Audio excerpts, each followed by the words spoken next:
Here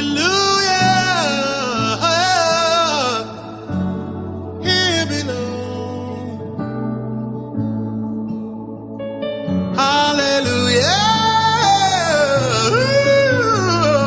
Bonsoir, je vous salue de partout, vous me suivez, mon nom est Sephora Béa. Si tu es new ici, bienvenue, j'espère que tu vas t'abonner, j'espère que tu vas aimer le message. Et si tu es ancien, bonjour, je t'aime beaucoup toi. Alors, aujourd'hui, comme on a trop parlé de pensées, de réfléchir pendant ces dernières semaines, j'aimerais parler de comment est-ce qu'une pensée se transforme en action. Ce sont des éléments vraiment automatiques, ce pas des éléments qu'on force. Et le premier élément, c'est l'amour envers la pensée. Vous savez, quand on a l'amour envers une pensée, on pense trop à ça, on pense vraiment à ça. À chaque fois qu'on fait quelque chose, tu auras toujours cette pensée. Ça peut être que non, tu veux commencer une organisation de charité, utilisons cet exemple. Alors, tu veux commencer cette organisation. Alors, à chaque fois que tu vois les gens pauvres, tu penses toujours à cette idée. À chaque fois que tu fais ça, tu penses toujours à cette idée. Alors, l'amour pour une pensée, c'est comme quand tu lis n'importe quelle personne qui a reçu, il va te dire comme...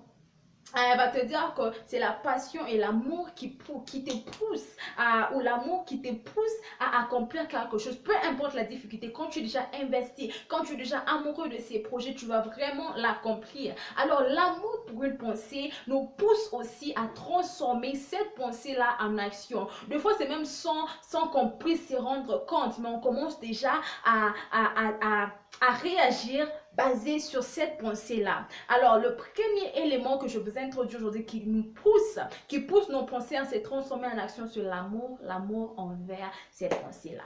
Alors, c'est pour cela que vous trouvez que d'autres personnes, ils peuvent vous dire des choses, mais ils n'accomplissent jamais parce qu'ils ne sont pas assez amoureux. Vous savez, quand vous aimez quelque chose, vous allez le faire parce que cette chose-là, ça vous hante.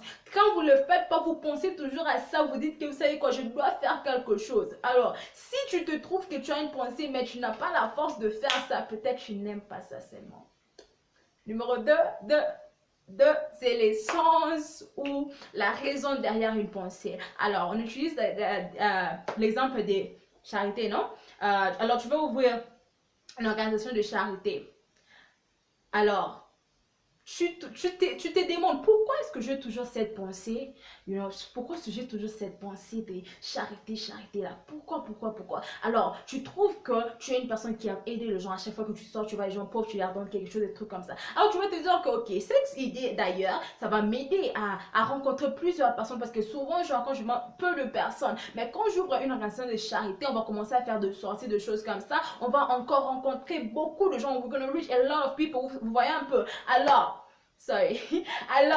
une organisation de charité, quand quelque chose va avec qui vous êtes, vous trouvez une raison derrière la pensée. Et les raisons peuvent être que cette chose-là, ça vous satisfait, ça vous remplit, donc ça vous donne la joie, ça vous rend vraiment heureux dans le monde. Quand vous trouvez ces genres de raisons-là, ça vous pousse aussi à réagir sur cette pensée-là. Il faut regarder toute personne qui a reçu dans le monde. Il faut regarder les choses, les gens qui sont en train de construire de maisons, les gens qui sont en train de faire de voitures. Il faut leur demander, ils vont vous dire des raisons. Les autres même qui sont en train de upcode le phone, ils vont te dire non, la raison derrière ça, c'est que vous savez quoi, si je ne fais pas ça, les gens vont vraiment me faire sortir en dehors de ces business. Alors moi, je dois m'améliorer, je dois réagir sur ça. Alors quand vous trouvez une raison derrière une pensée, quand vous trouvez l'essence de cette pensée-là, ça vous pousse aussi à réagir sur cette pensée. Surtout si ces raisons-là ou ces sens-là vont vraiment avec qui tu es, avec ce que tu aspires être et ce que tu aspires accomplir dans la vie.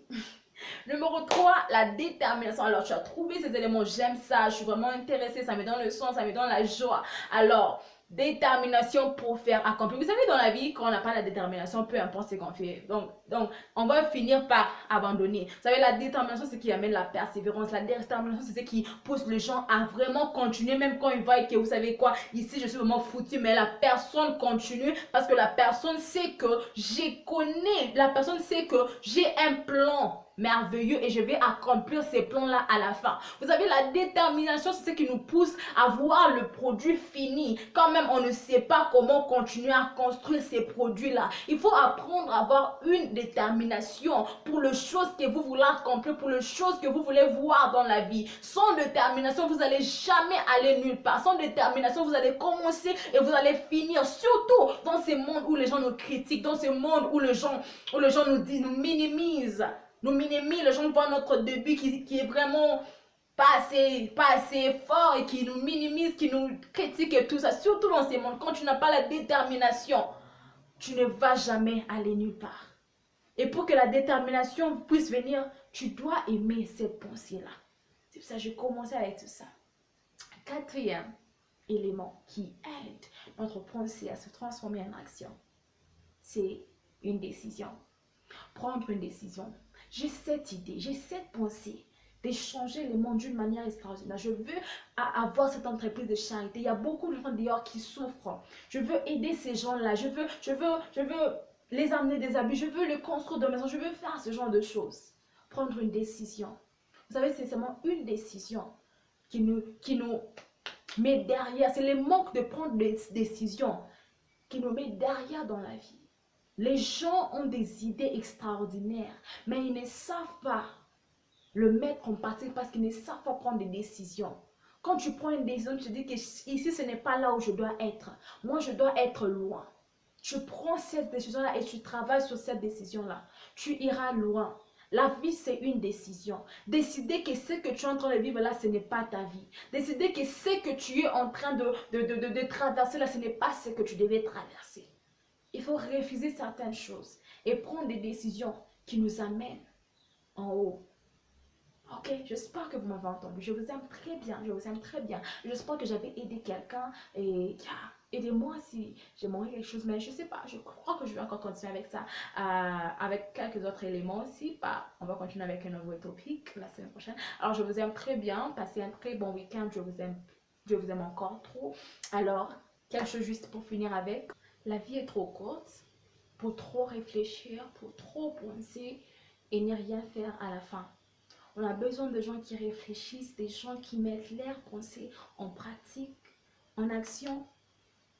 On a besoin de gens qui ont des belles idées et qui réagissent sur ça.